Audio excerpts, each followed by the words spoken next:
কি বলেন?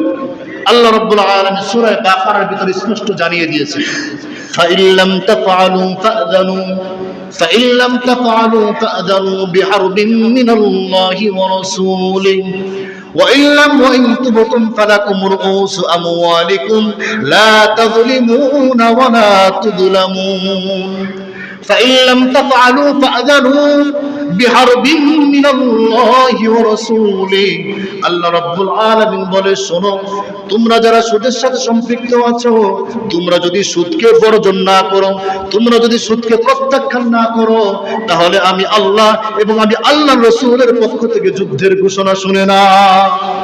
কিসের ঘোষণা? জোরে বলেন, কিসের ঘোষণা? তাহলে বোঝা গেল যারা সুদের সাথে সম্পৃক্ত তারা আল্লাহ এবং আল্লাহ রাসূলের সাথে কি করতে চায়? যুদ্ধ করতে চায়। আল্লাহ এবং আল্লাহ রাসূলের পক্ষ থেকে যুদ্ধের ঘোষণা তারা শুনেছে, এরপরও সুদ থেকে তারা বিরত হয় না। চিন্তা করেন কত বড় কথা আল্লাহ বলেছেন, যদি সুদ থেকে বিরত না করো তাহলে আল্লাহ এবং আল্লাহ রাসূলের পক্ষ থেকে যুদ্ধের ঘোষণা শুনে নাও। এবার বলেন, পৃথিবীতে এমন কে আছে? আল্লাহ তো দূরের কথা, আল্লাহর সামান্য একটা মাখলুক মশা, এই মশার সাথে যুদ্ধ করে পারা কি সম্ভব? কি বলেন, পারা সম্ভব? নমরুদ মশার সাথে পেরেছিল? কি বলেন, পেরেছিল? মশার কামড়ে তীব্র বেদনা সহ্য করতে না পেরে এরপরে জুতার পিঠা খেতে খেতে দুনিয়ার থেকে তাকে বিদায় নিতে হয়েছে।